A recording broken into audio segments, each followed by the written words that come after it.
The crimson sun hung low on the horizon of Eridex 9, casting long, jagged shadows across the barren valley floor. Maya Collins squinted against the harsh light, her throat already parched despite the hydration supplements she'd taken before deployment.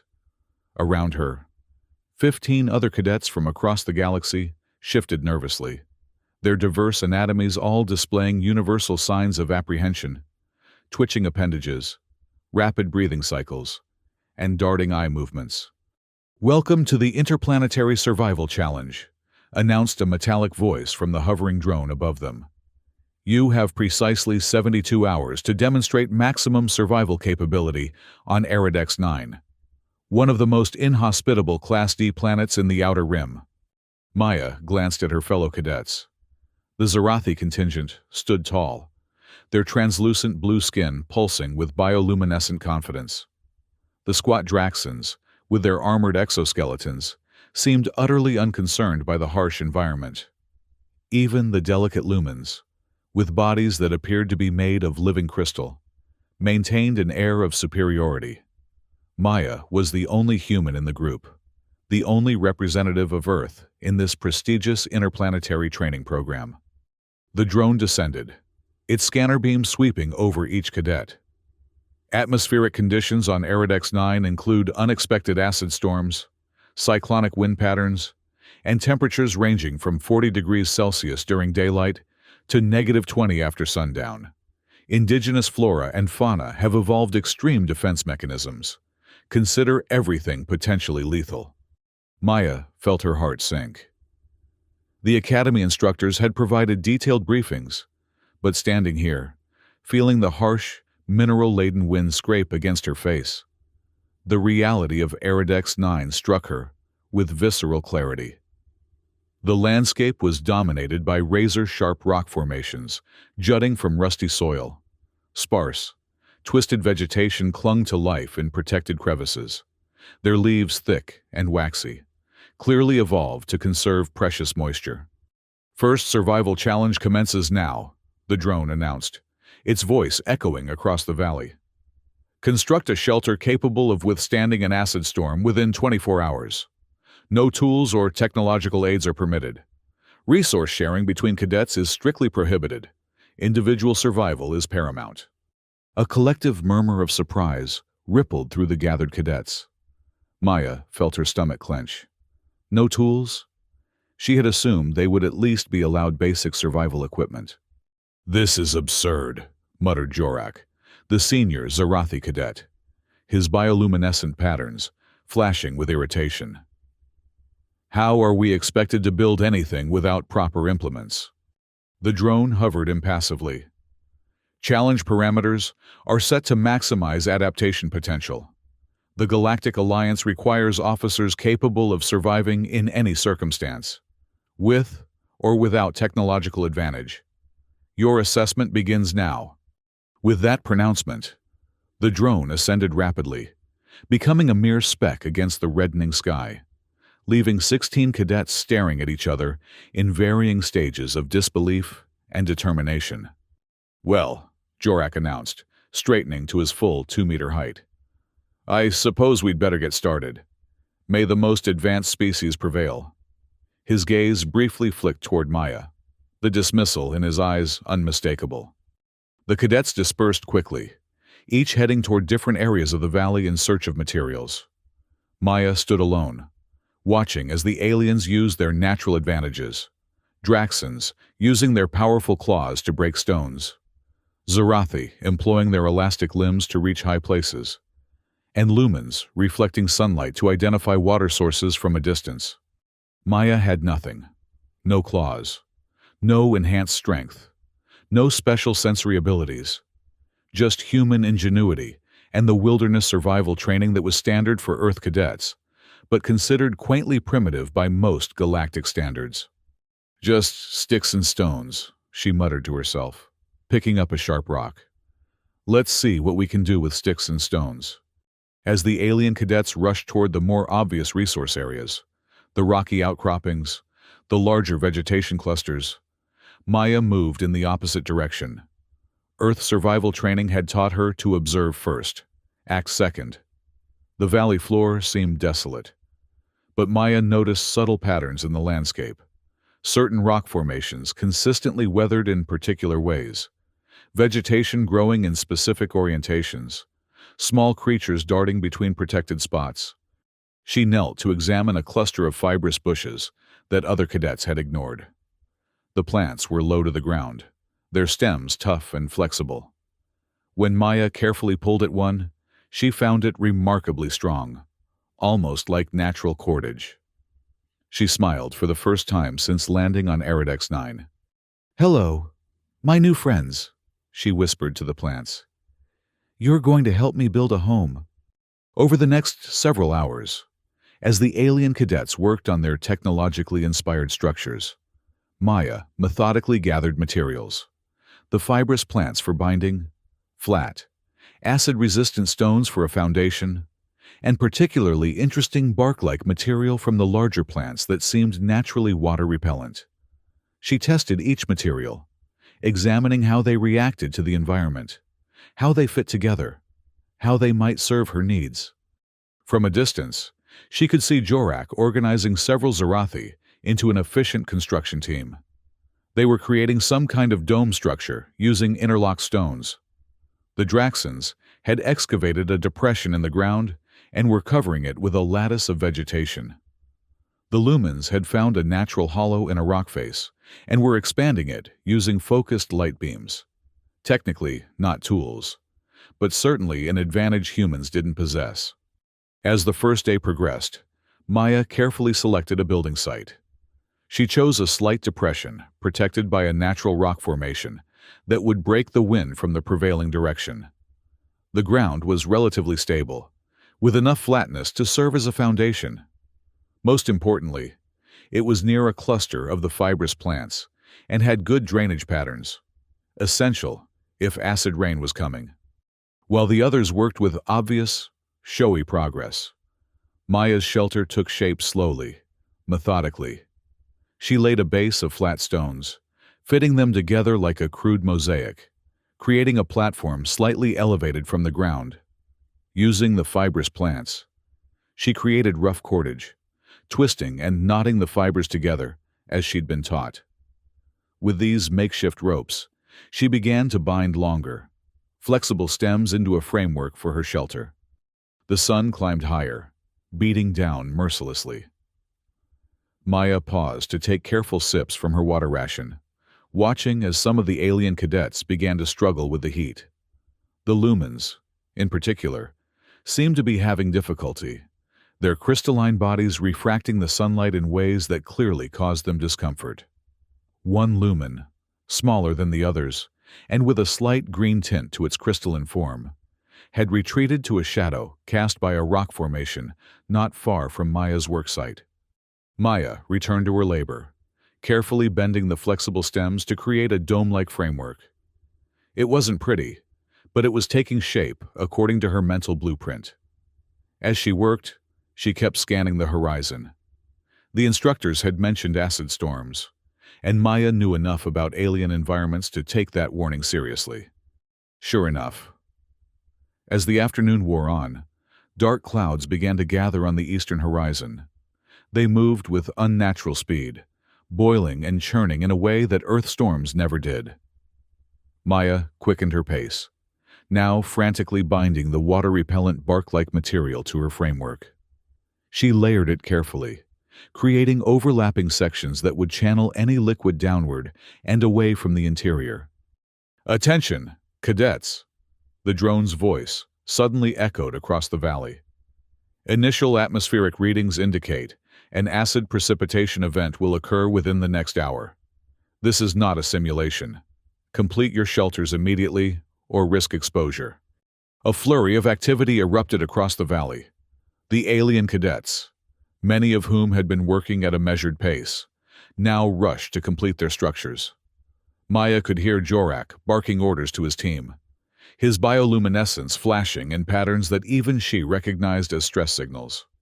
Maya worked steadily, her fingers raw from handling the rough materials, her back aching from bending and lifting. The framework was complete, and she had covered about 2/3 of it with the bark material. It wouldn't be perfect, but it might be enough. The first drops of rain began to fall as Maya placed the final section of covering on her shelter. The droplets sizzled when they hit the ground, leaving tiny smoking craters in the soil. Maya watched in fascinated horror as a drop landed on a leaf near her, instantly burning through the plant tissue. "Inside!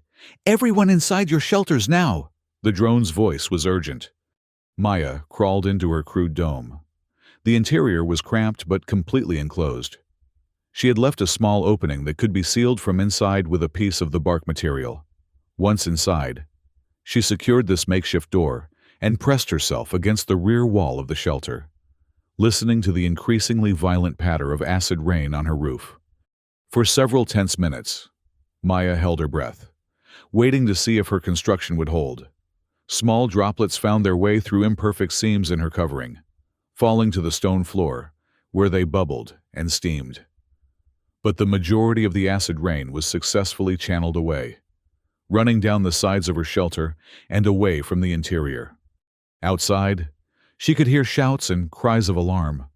Not everyone had completed their shelters in time, and those that had been finished were not all proving effective against the caustic downpour. Through the small gaps in her covering, Maya caught glimpses of cadets running for better protection, their own shelters having failed them.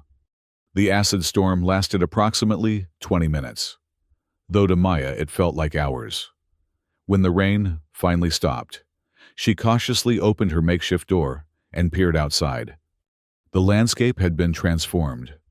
The rusty soil was now pockmarked with smoking craters, and many of the smaller plants had been partially dissolved. Several of the cadet shelters had collapsed or been severely damaged. The Lumen's rock hollow seemed intact, but the Draxon's ground depression was now a pool of bubbling, acidic liquid.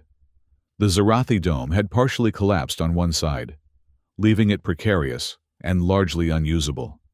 Maya stepped fully out of her shelter, surveying the damage. Her simple dome, while crude and primitive-looking compared to the other's initial constructions, had weathered the storm relatively well. The water-repellent bark had performed its function, channeling most of the acid rain away from the interior. "How is that still standing?" Jorak's voice came from behind her. The Zarathi cadet stood examining her shelter, his bioluminescent patterns showing a mixture of surprise and reluctant admiration. "Simple engineering," Maya replied. "I studied how the local plants deal with the environment and copied their approach." Jorak scoffed, but there was less conviction in his dismissal now. "Primitive techniques, if we had proper tools." "But we don't," Maya interrupted. "That's the point of the exercise." The drone reappeared, hovering over the valley. First assessment complete. 14 shelters attempted. 7 remained functional during initial acid precipitation. Congratulations to those still in viable accommodations. Warning: meteorological data indicates a second, more severe storm system approaching. Estimated arrival: 8 hours. Wind velocities expected to exceed 100 kilometers per hour. With higher concentration of sulfuric compounds in precipitation, prepare accordingly. Maya felt her momentary triumph fade. Her shelter had survived the first, relatively mild storm, but a more severe system with high winds? That would require significant reinforcement. As the drone departed, the valley became a hive of activity once more. Those cadets whose shelters had failed now scrambled to rebuild, while those with partially damaged structures worked frantically on repairs. Even those few with intact shelters, Maya included, knew that significant improvements would be necessary to survive the coming tempest. Maya returned to her shelter, mentally cataloging its weaknesses. The framework needed reinforcement against high winds, and the bark covering, while effective against the acid, might not withstand stronger downpours. She needed more materials and better methods of securing them. Looking around, she noticed something interesting. The acid rain had affected different materials in different ways. Some plants were completely dissolved, while others showed remarkable resistance. Similarly, certain rock types had been pitted and eroded, while others remained virtually untouched. Selective harvesting, Maya murmured to herself, a plan forming in her mind. She set out to gather more of the acid-resistant materials, now easily identifiable by their survival of the first storm. As she collected resources, Maya observed the other cadets. Many were attempting to copy the designs of those whose shelters had remained intact, including, she noted with some satisfaction, elements of her own simple dome. The lumen with the greenish tint that she had noticed earlier was struggling alone, its crystalline form clearly damaged from acid exposure. Unlike the other lumens, who had retreated to their group shelter, this one had been abandoned. "Are you all right?" Maya called out, approaching cautiously. The lumen turned toward her, its faceted surface refracting light in patterns that Maya interpreted as distress. "My light-focusing abilities were deemed insufficient," it replied in a voice like chiming crystal. "I could not contribute adequately to the group shelter." Maya felt a surge of anger at the callousness. "Well, their loss," she said firmly. "I could use some help identifying which materials reflect acid best. Your light perception must be better than mine, even if you can't focus it as strongly as the others." The lumen seemed surprised by the offer. "I am Luma," it said after a moment. "And yes, I can still perceive light wavelengths with precision." "I'm Maya. Let's work together, unofficially, of course, since resource sharing is prohibited." With Luma's assistance, Maya was able to identify the most acid-resistant materials much more efficiently. The lumen could detect subtle variations in how materials absorbed and reflected light, properties that often correlated with their resistance to the caustic rain. Together, they gathered an impressive cache of improved building materials. As they worked, Maya noticed other cadets watching them with a mixture of curiosity and disdain. Interspecies cooperation, while not explicitly forbidden, went against the competitive spirit of the challenge. Yet Maya couldn't bring herself to abandon Luma as the other lumens had done. "Why help me?" Luma asked, as they returned to Maya's shelter site with their gathered materials. Maya shrugged. "Earth has a long history of both cooperation and conflict. We've learned, sometimes the hard way, that working together often produces better results than going it alone." She paused, arranging her new materials. "Besides, I could use the company. Being the only human here gets lonely." As the afternoon wore on, Maya substantially reinforced her shelter. She created a stronger, more flexible framework using the toughest fibers she could find, designed to bend rather than break in high winds. She improved the outer covering with overlapping layers of the most acid-resistant bark, secured with her handmade cordage, in a pattern that would channel water away from the dome's interior. Most significantly, Maya added a second, inner layer to her shelter, a lining made of a peculiar, downy material she had discovered growing on the underside of certain rock formations. The substance was incredibly lightweight, yet showed remarkable insulating properties and acid resistance. It would provide an additional barrier should the outer layer fail. Luma, unable to directly assist with construction due to the challenge rules, continued to provide valuable insights on material properties. The lumen also warned Maya about shifting wind patterns, detecting subtle changes in air pressure that human senses couldn't perceive. As sunset approached, the sky darkened ominously. The approaching storm system was visible now, a wall of churning black clouds on the horizon, occasionally illuminated from within by flashes of greenish lightning. The drone returned, hovering above the valley. Second storm system approaching. Estimated arrival, 1 hour. All cadets must complete shelter preparations and seek cover. This storm will be the primary assessment of your survival capabilities. Maya looked around the valley. Most cadets had managed to construct or repair some form of shelter, though few inspired confidence. Jorak and his team had rebuilt their dome with thicker stones and better reinforcement. learning from their earlier failure. The Draxons had abandoned their ground depression entirely, instead creating a low, heavy structure of densely packed vegetation and stone. The main group of lumens had expanded their rock hollow, creating an elegant but seemingly fragile series of chambers. "I should join my kind," Luma said reluctantly, gazing toward the other lumens. Maya nodded, understanding the pull of species loyalty, but she felt a twinge of concern. "Will they accept you back?" Luma's crystalline surface dimmed slightly. "Unlikely. Failure is not well tolerated among lumens." "Then stay," Maya said impulsively. "My shelter isn't fancy, but I think it will hold." Before Luma could respond, a commotion broke out near the Draxon shelter. One of the heavily armored aliens was being surrounded by others, including the challenge supervisors, who had suddenly appeared from their observation posts. "Disqualified," announced the chief supervisor, a stern-looking Tauran with multiple eyes that missed nothing. "Cadet Drax has violated challenge parameters by utilizing embedded technology." The accused Draxon was protesting loudly, but the evidence was clear. When forced to open his armored forearm plates, a small device was revealed, some kind of molecular binder that had been helping him construct his shelter. "Technology dependence is the very weakness this challenge is designed to expose," the supervisor declared. "Cadet Drax is removed from the assessment. The remainder of his team may continue with their existing shelter, but must dismantle any portions created with technological assistance." The disqualified Draxon was escorted away, leaving his teammates to frantically rebuild compromised sections of their shelter.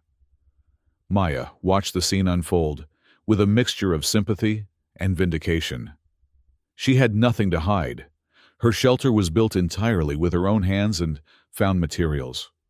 "All remaining cadets, seek shelter immediately," the drone announced.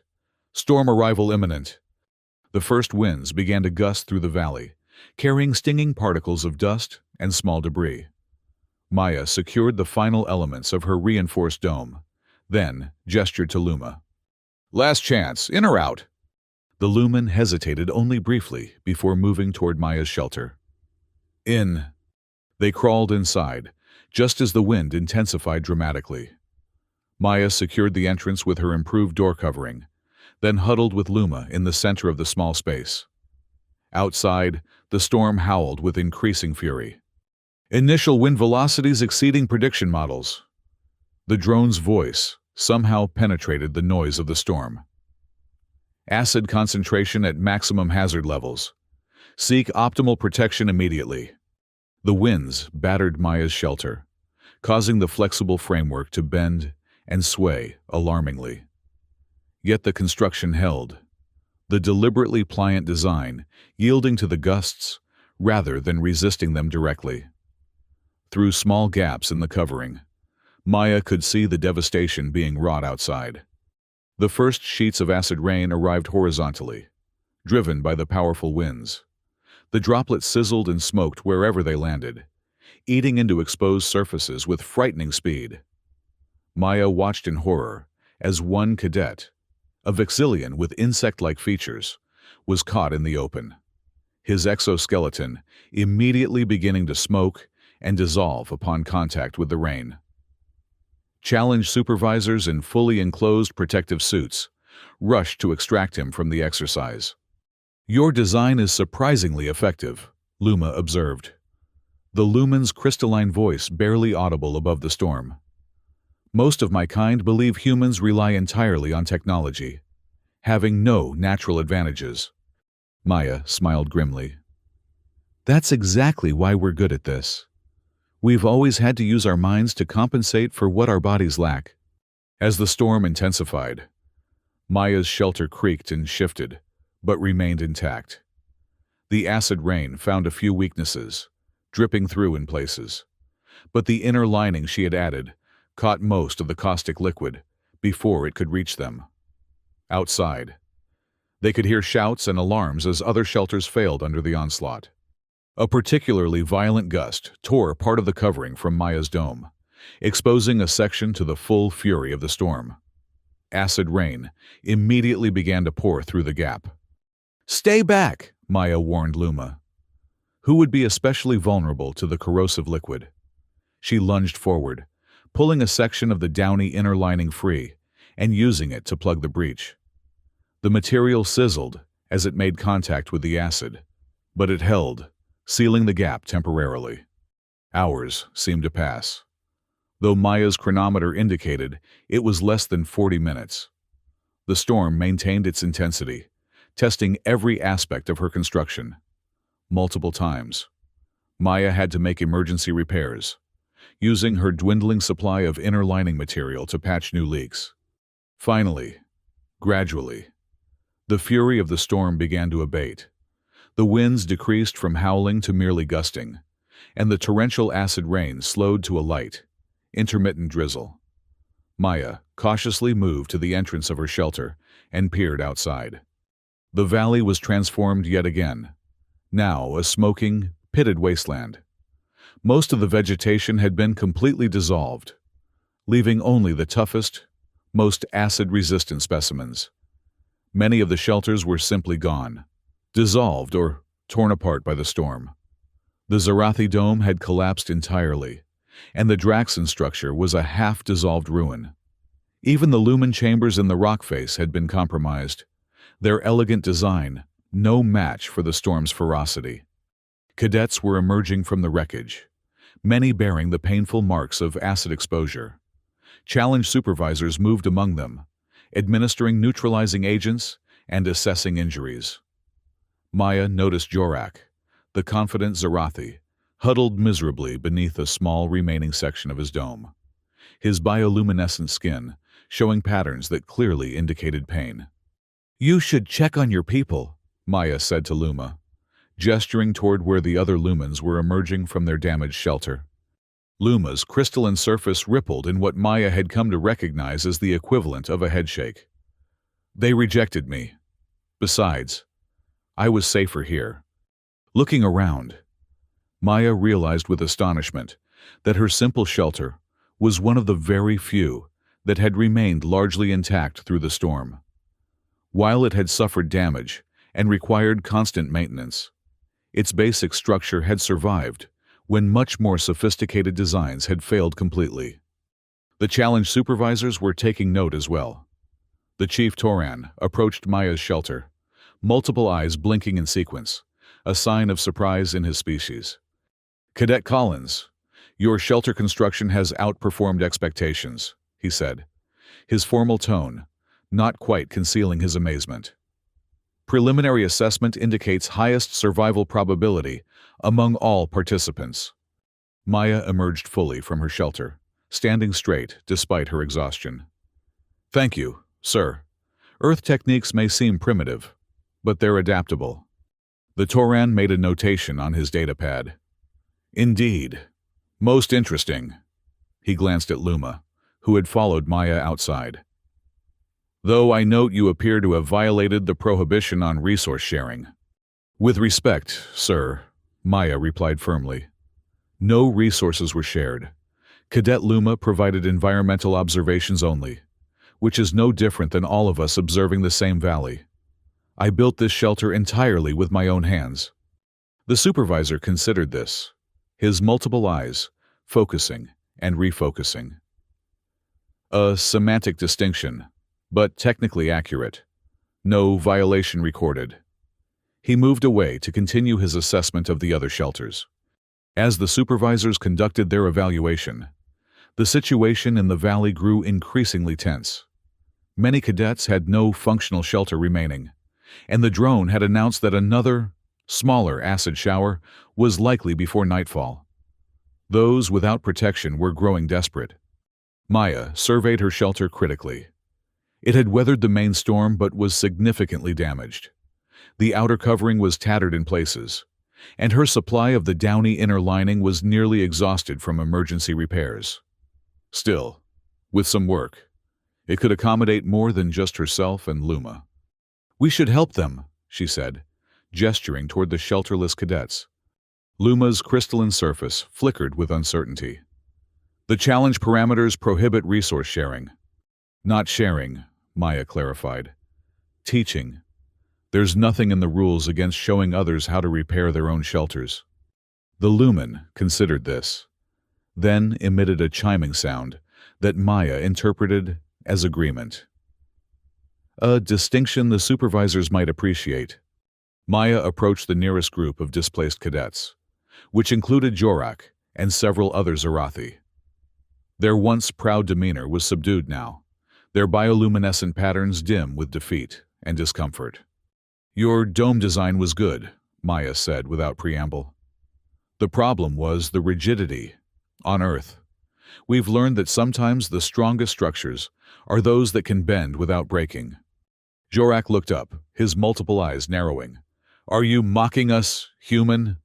I'm offering to show you how to repair your shelter, Maya replied evenly. Another acid shower is coming. Do you want to learn, or would you prefer to dissolve in the rain? The Zarathi's bioluminescence flashed in patterns that might have been indignation, but practicality won out. Show us, he said finally. Over the next hour, Maya moved among the various groups of cadets, demonstrating techniques for salvaging materials and rebuilding basic shelters. She showed them how to identify acid-resistant materials, how to create flexible frameworks that would bend rather than break in high winds, and how to layer coverings for maximum protection. Luma assisted by helping cadets identify the most suitable materials using the lumen's superior light perception. Together, they created an impromptu survival class in the midst of the challenge. Not all cadets accepted their help. Some, particularly the Draxons, maintained their distance, preferring to struggle with their own methods rather than adopt the primitive techniques of a human. But enough participated that a small community of improved shelters began to take shape in one section of the valley. The drone returned with news of the approaching acid shower. Minor precipitation event expected within 30 minutes. Duration estimated at 15 minutes. All cadets should seek appropriate shelter. Maya worked frantically to complete the reinforcement of her own shelter, which had become the centerpiece of the small community. She had expanded it slightly, creating a space that could accommodate herself, Luma, and perhaps one or two others in dire need. As she worked, Jorak approached, his bioluminescence now showing patterns Maya couldn't interpret. Your methods are unorthodox, the Zarathi said, but effective. Our rebuilt shelter should withstand this minor storm. He paused, seeming to struggle with his next words. I may have underestimated Earth techniques. Maya smiled, recognizing how difficult this admission must be for the proud alien. We all have our strengths. Next time there's a technology challenge, I'll be coming to you for help. The approaching acid shower was visible now, a curtain of glistening droplets moving across the valley. Cadets hurried to their shelters, calling final instructions and encouragement to one another. Maya secured the entrance to her dome, now shared with Luma and, somewhat to her surprise, a young Vexillian whose own shelter had been completely destroyed. The acid shower was indeed minor compared to the main storm, but it still tested the integrity of the rebuilt shelters. Maya listened anxiously to the patter on her dome, ready to make emergency repairs if needed. But her reinforced construction held firm, and from what she could hear, most of the shelters she had helped rebuild were functioning adequately as well. When the shower passed, leaving a fresh layer of smoking craters across the landscape, Maya emerged to assess the situation. Most of the community shelters remained intact, their occupants emerging with expressions of relief and cautious triumph. Even some of the independently rebuilt structures had survived, though with varying degrees of success. The challenge supervisors moved through the valley once more, recording their observations and checking on the welfare of the cadets. The Chief Toran paused near Maya's shelter, his multiple eyes taking in the small community that had formed around it. Interesting development, he noted. While the challenge parameters discouraged cooperation, they did not explicitly forbid the sharing of knowledge. He made another notation on his datapad. Adaptation takes many forms, it seems, as twilight descended on Iridex 9, bringing with it a rapid drop in temperature. The mood in the valley had transformed. The fierce competition of the morning had given way to a wary cooperation born of necessity. Cadets who had sneered at one another now shared techniques for insulating their shelters against the coming cold. Those with natural resistances to low temperatures offered suggestions to those who would struggle more. Maya sat outside her shelter, wrapped in a layer of the downy insulating material as the temperature plummeted. Luma sat nearby, the lumen's crystalline body naturally resistant to cold. "Do you think this is part of the test?" Luma asked, gesturing toward the community that had formed. "To see if we would eventually cooperate despite the competitive parameters?" Maya considered this. Possibly. Or maybe they just wanted to see how we'd adapt to changing circumstances. In real survival situations, rules and expectations often have to be reconsidered. "Your species seems particularly adept at such reconsideration," Luma observed. "Others call it inconsistency, but perhaps flexibility is a better term." "We've had to be flexible," Maya replied. "Humans don't have many natural advantages. We're not particularly strong, fast, or resilient compared to many species. Our adaptability is our strength." As they talked, Jorak approached, accompanied by another Zarathi. "May we join you?" he asked, his tone formal, but no longer dismissive. Maya nodded, gesturing to the ground beside her. The Zarathi settled their elongated forms onto the cold soil, their bioluminescence providing a gentle glow in the gathering darkness. "The night temperatures here are reaching dangerous levels," Jorak said. "We've been discussing methods of communal warming that would not violate challenge parameters. Body heat sharing is technically not resource sharing," the other Zarathi added. "It's a natural biological process." Maya smiled at their careful navigation of the rules. "In Earth's Arctic regions, humans have practiced communal warming for thousands of years. Sometimes survival trumps individual space preferences." As the night deepened, more cadets gravitated toward their small group. The Vexillians, particularly vulnerable to the cold, arrived first, followed by several other species. Even a few Draxans eventually joined the gathering, their earlier disdain forgotten in the face of plummeting temperatures. The drone made periodic passes overhead, observing but not intervening as the cadets organized themselves into a more efficient community. Shelters were clustered closer together for better insulation. Watch rotations were established to monitor for environmental threats. Knowledge was shared openly now, each species contributing their unique insights into survival techniques. "This is no longer a competition," Jorak observed sometime during the long night, his bioluminescence dimmed to conserve energy. "It has become a different kind of test." "Maybe that was the point all along," Maya suggested. "Individual ingenuity matters, but collective adaptation might matter more." The night passed slowly, punctuated by minor acid showers and bitterly cold wind gusts. The improvised community weathered these challenges together, making repairs and adjustments to their shelters as needed, sharing body heat when temperatures reached critical levels, and keeping watch over their most vulnerable members. By dawn, Maya was exhausted but oddly exhilarated. Her simple shelter, now expanded and improved with contributions from various species, had survived the night intact. Around it, a village of similar structures stood in defiance of Iridex 9's hostile environment. The rising sun brought a new challenge, scorching heat that quickly turned the valley into an oven. The cadets adapted again, creating sunshades from remaining materials and establishing a water conservation system that benefited everyone. Midway through the second day, the drone descended to hover directly over the center of the cadet community. "Attention all participants. The primary assessment phase of the Interplanetary Survival Challenge is now complete. All cadets will report to the extraction point for evaluation and debriefing. A ripple of surprise moved through the gathered aliens. The challenge was supposed to last 72 hours, but less than 36 had passed. "What about the remaining time?" called one of the Draxons. "Assessment objectives have been met," the drone replied simply. "Extraction in 30 minutes. As the cadets began to gather their few possessions and prepare for departure, Maya felt a mixture of relief and disappointment. Despite the hardships, there had been something profoundly satisfying about creating something functional from nothing, about surviving through ingenuity rather than technology.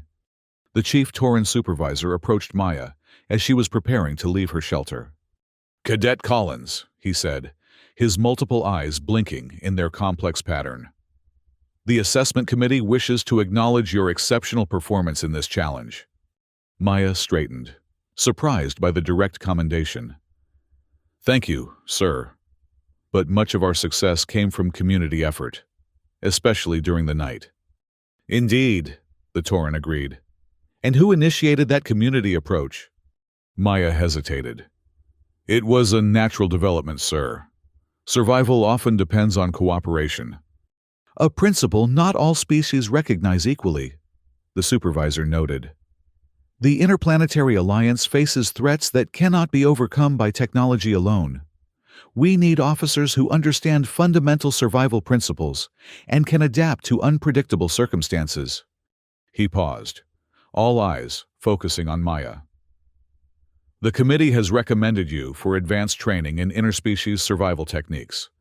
Upon return to headquarters, you will be offered a position instructing cadets from all Alliance worlds in Earth survival methodologies." Maya blinked in surprise. Thank you, sir. I would be honored." The Tauran made a final notation on his datapad. "Your shelter design has been documented for inclusion in the Alliance Survival Manual. Sometimes the most effective solutions are also the most fundamental." As the cadets gathered at the extraction point, Maya found herself surrounded by aliens who had, just a day earlier, dismissed her as a primitive curiosity. Now they were asking questions, discussing modifications to her shelter design, and sharing their own species' survival techniques. Jorak approached as they waited for the transport ship.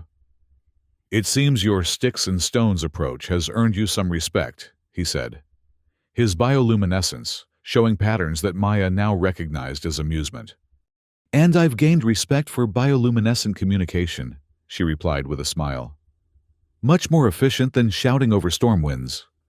The Zarathi's patterns shifted to a more serious configuration. "The Alliance has long valued advanced technology, sometimes at the expense of basic competencies. Perhaps this challenge was designed to correct that imbalance. Or to remind us that different approaches have different strengths," Maya suggested. "Technology fails. Nature adapts." Luma joined them, the lumen's crystalline form gleaming in the sunlight. "My collective has invited me to rejoin them," Luma said, a hint of surprise in the chiming voice. "They were impressed by my survival." "Will you?" Maya asked. The lumen's surface rippled in the equivalent of a shrug. "Perhaps. Or perhaps I will pursue the new path this experience has revealed. There may be value in approaches my kind has not considered." The transport ship appeared on the horizon, its sleek form a stark contrast to the primitive shelters dotting the valley below.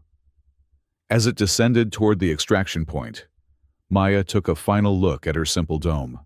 It stood amid the ruins and remnants of more ambitious constructions, its unassuming shape belying its effectiveness. "No shelter, no tools, no hope," she murmured, recalling her initial despair when the challenge began.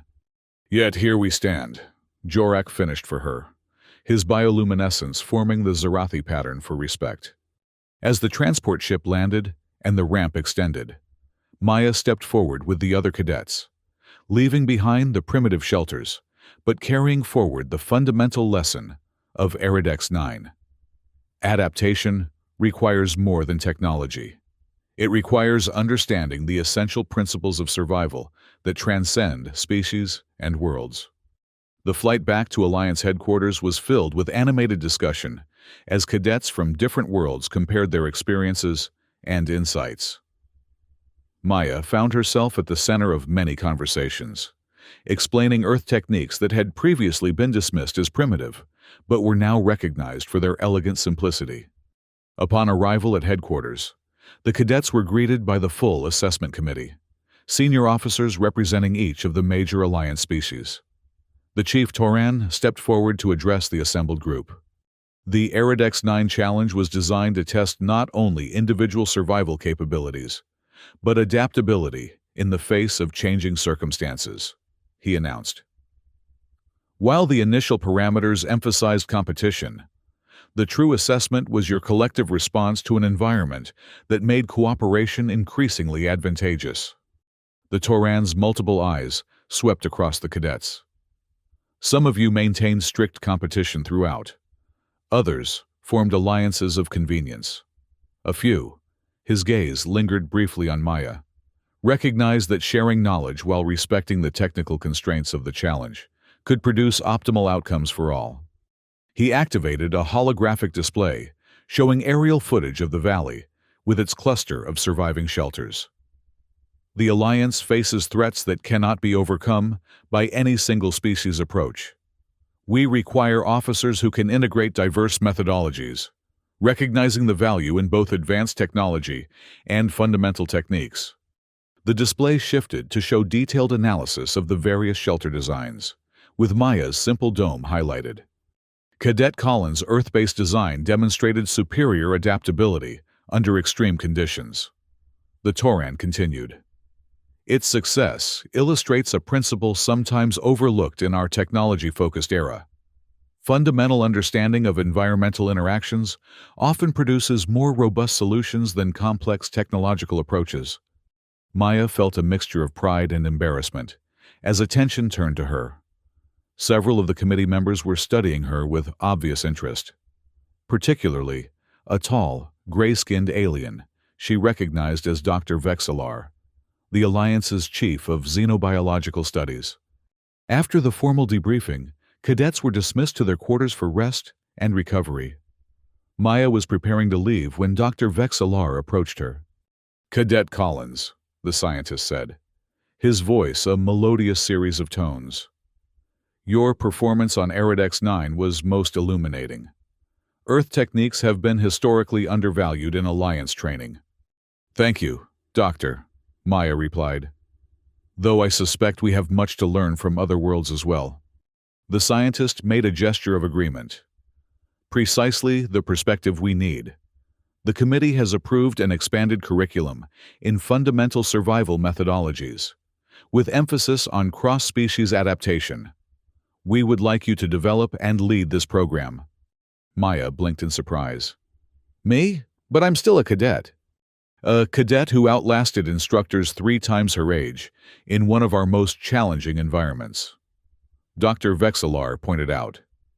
"Your approach to the Iridex 9 challenge demonstrated exactly the principles we wish to instill in Alliance officers: adaptability, fundamental understanding of environmental interactions, and the ability to transcend species-specific limitations." He handed her a datapad containing a preliminary outline for the proposed curriculum. "Review this and provide your recommendations. The program will begin after your graduation next month." As Dr. Vexelar departed, Maya stared at the datapad in amazement. From being the only human in an advanced interplanetary training program to leading a new curriculum in survival techniques, all because she knew how to build a simple shelter without tools. Over the following weeks, as Maya completed her cadet training, she worked diligently on developing the new survival curriculum. She incorporated techniques from Earth's diverse environments and cultures, but also solicited input from other species. Jorak contributed Zarathi methods for communication during environmental emergencies. Luma provided insights into identifying material properties using light perception. Even the initially reluctant Draxans eventually shared their expertise in structural reinforcement. The resulting program was a true interspecies collaboration, drawing on the strengths of each world while addressing the common challenges of survival in hostile environments. It emphasized adaptability, resource efficiency, and the importance of understanding fundamental principles rather than relying solely on technology.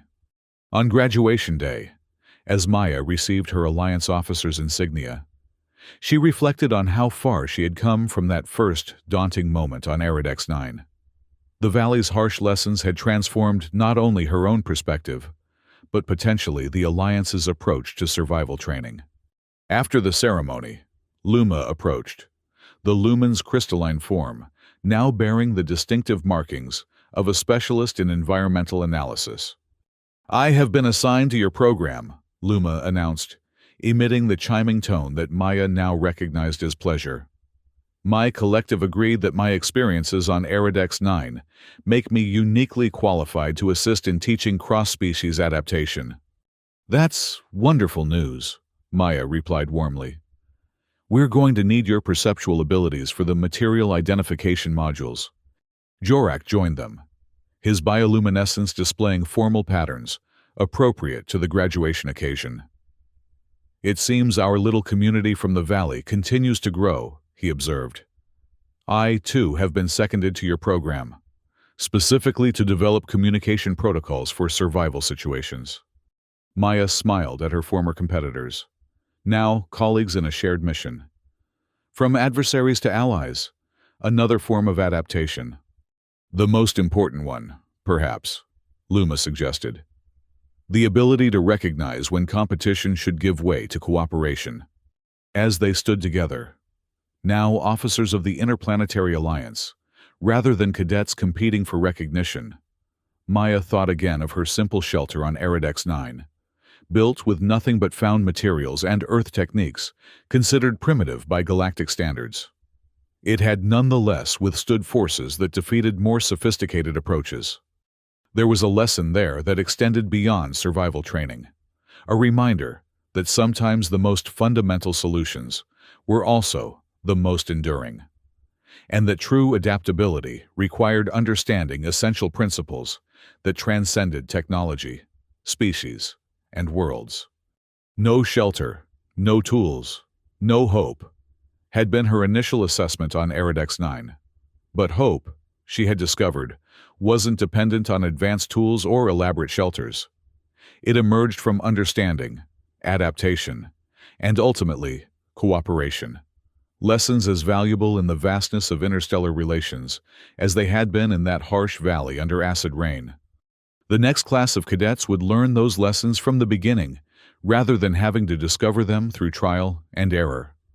And perhaps, in time, the Alliance itself would become more adaptive, more integrated, more resilient, like Maya's simple dome, built from diverse materials united by a fundamental understanding of how to withstand the storm.